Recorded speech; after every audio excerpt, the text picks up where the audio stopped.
arrest of Pakistan's former Prime Minister Imran Khan, which has prompted protests in several cities. Well, from Lahore, let's speak to former Pakistan Prime Minister Imran Khan. Mr. Khan, thank you for your time. Why won't you comply with the arrest warrant and allow the law to take its course?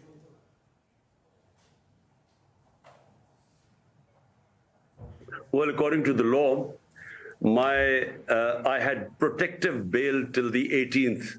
So 4 days earlier, the police arrives with the arrest warrant, which is totally illegal. So what we are doing is we're waiting for tomorrow morning when we will again appear, my lawyers will appear in court and challenge this warrant of arrest. Recording stopped. And in the meantime, you've released a video and you're asking your supporters, and you have a lot of passionate supporters, you're asking them to come out and fight for what you say are their freedoms. Are you not worried that your message asking people to fight could result in violence?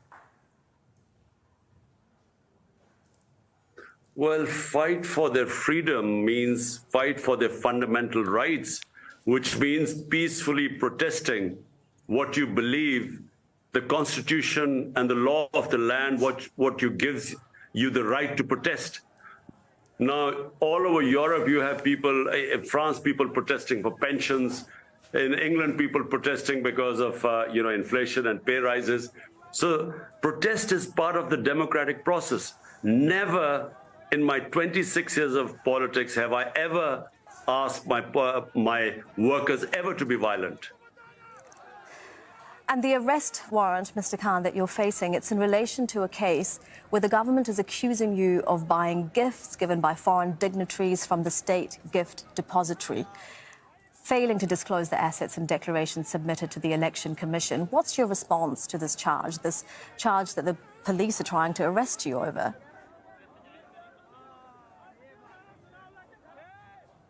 This is absolutely a fabricated allegation. It's not even it's not even contested by us. It's just a charge and an allegation made by the police, by this government. Now, there are 80 cases against me. And just to let you know, in the last few months, every other day there's a fresh case. So there's a case of murder, there's a case of sedition, there's a case of blasphemy, there's a case of terrorism. So every other day there's a case. All we have asked, we are going to go to the Supreme Court and we're going to ask them to club all the cases together. And just like the ex-Prime Minister of India, Nasima Rao, he was given the option that because his life was also under threat, which mine is, there's already been an assassination attempt on me. All we've asked the court is that club all the cases together and hear them in a secure place.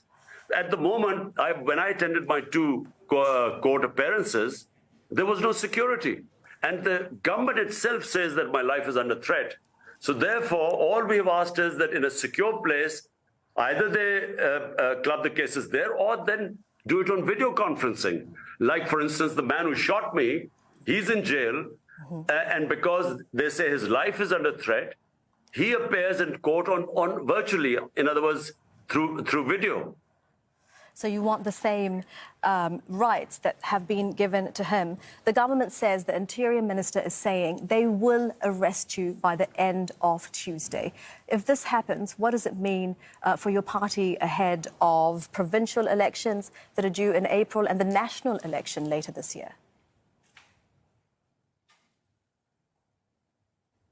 Well, I'm mentally prepared.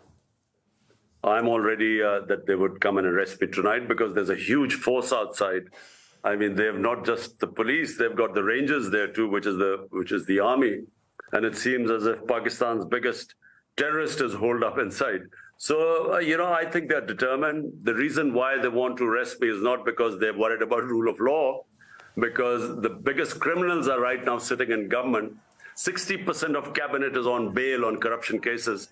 It's because they want to remove me from the electoral contest, because they are petrified of the popularity of my party. It won out of 37 by-elections, it swept 30 elections. So according to all opinion polls, we would sweep this upcoming election. And that's why they want me removed from the scene. The attempted murder was because of that. And now this putting me in jail is exactly following the same script. I mean, the attempted murder is an allegation that's made by you, Mr. Khan. I want to come back to the point that you made, to what you're saying, rather, that the real criminals, you say, are in Parliament, but you are the only Pakistani Prime Minister to be removed from power through a no-confidence vote in Parliament. What makes you think that this isn't the end of your political career?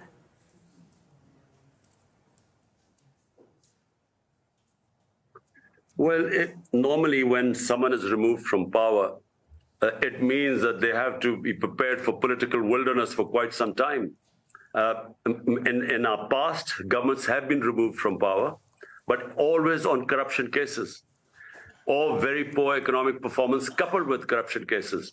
This is the only time a government had a track its performance according to the Economic Survey of Pakistan, which is an annual publication of the country's yearly economic performance. So according to that,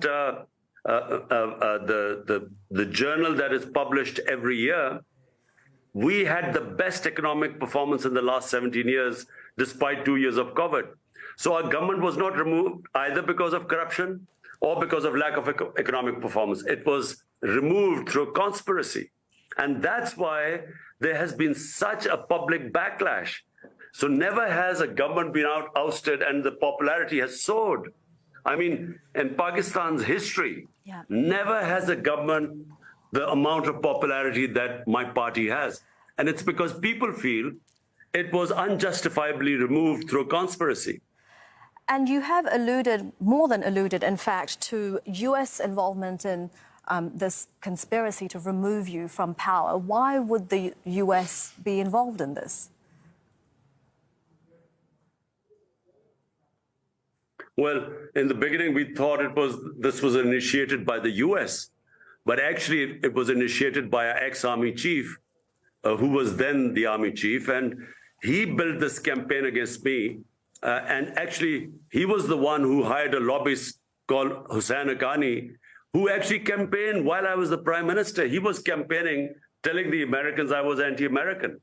And that's when, because of what was fed to them, this letter, the cipher conversation between our ambassador in Washington and Donald Lu, the Undersecretary of State for South Asia, that cipher was initiated then from Washington, which said Imran Khan should be removed from power or there'll be consequences to Pakistan, and through a no-confidence motion. That's how it came about. So yes, the US was involved, but as we discovered later on, not because they thought there was something wrong. All right. They were actually told by our ex-army chief that it was I who was anti-American. So that was what happened.